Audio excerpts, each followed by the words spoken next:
Good morning, students. I hope you all are fine and have gone through the videos which I have sent till now. In our previous video, we discussed about the cell wall and certain topics regarding what is plasmolysis, what is deplasmolysis. Let us now move on to the next component of the cell, that is the nucleus. Nucleus is also known as the control room or the brain of the cell because it contains the information regarding all the metabolic activities which are taking place inside the cell, whether it is respiration, whether it is digestion, everything is controlled by the nucleus. The nucleus is a central dense body which was discovered by Robert Brown. It may be spherical, it may be rounded, it may be in the center, it may be pushed to the periphery, as in case of the plant cell. Nucleus consists of four main parts. Firstly, I'll explain you all those parts and their functions with the help of the diagram. This diagram is not given in your NCERT books, but you need to draw it. This is the nucleus. If you see the outer membrane, it is not a single membrane. These are the two membranes which we call as nuclear membranes, and these nuclear membranes form a nuclear envelope. This is not a single membrane, rather it is connected to a network of membranes and through a system of membranes towards the endoplasmic reticulum. Second part of the nucleus is the chromatin material. This is the chromatin material.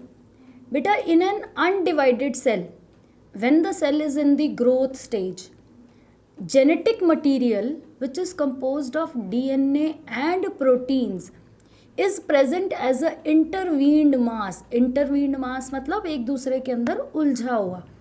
Intervened mass of thin thread-like structures, and we call it as the chromatin network or chromatin material. But when the cell grows in size and it is about to divide, this chromatin material gets organized into thick rod-like structures called as chromosomes.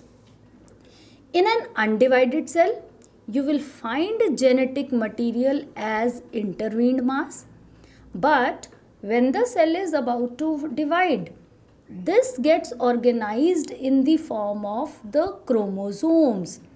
This is a chromosome. These two are the chromatids which are attached to a centromere. This chromosome is composed of DNA and proteins. The functional segments of DNA, these are present on the chromosome itself and are called as genes, which control our hereditary information. The third part of the nucleus is the nucleolus. Inside the nucleus, there is a spherical body which is not surrounded by any membrane. इसके आसपास कोई membrane नहीं होती है, but it is known as ribosome factory because it synthesizes ribosomes. And the fourth part of the nucleus is the nucleoplasm, which is also known as nuclear sap. इसे हम nuclear sap भी कहते हैं. It is the fluid which is present in the nucleus and is called nucleoplasm. It contains many nutrients, and the exchange of substances from the nucleoplasm to the cytoplasm and from the cytoplasm to the nucleoplasm takes place through the certain pores which are called as nuclear pores that are present in the nuclear membrane. Now let me again discuss it. Nuclear membrane. The nucleus has a double layered covering जिसे हम nuclear membrane कहते हैं, और ये एक nuclear envelope बना देता है. This nuclear membranes are connected to a system of membranes means network of membranes, many membranes that comprise the endoplasmic reticulum. Nuclear membrane has pores which are known as nuclear pores, and the function of these nuclear pores is to allow the transfer of material from inside the nucleus to the cytoplasm, that is between nucleoplasm and cytoplasm. Second is the chromatin material. In an undividing cell, DNA is present as an entangled mass of thread-like structures called as chromatin material.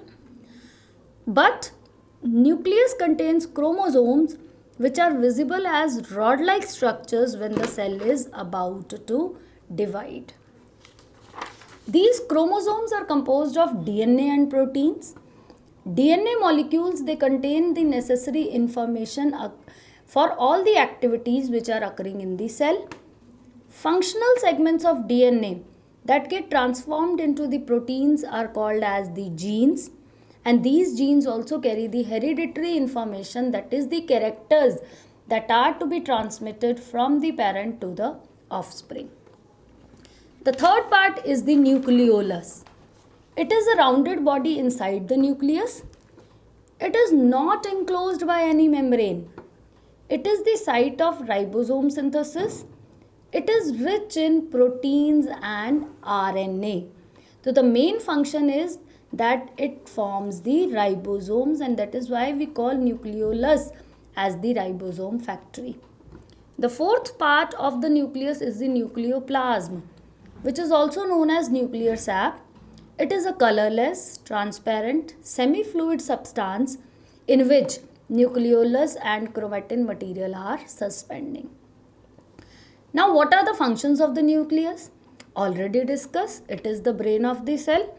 It contains genetic information which controls all the cellular activities, all the metabolic activities which are taking place. Nucleus plays a central role in cellular reproduction, that is the process by which a cell divides and forms new cells. It contains genes which are transferred from parents to offsprings. Hence, it stores hereditary information, and the nucleolus helps in the ribosome formation. This is all about nucleus.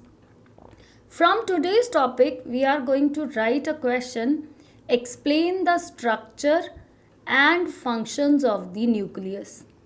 Answer to this question I will write and I will send. You will not write it yourself. From today's video, just go through the notes and go through the page of NCERT which I am sending you and understand all the important points. Thank you.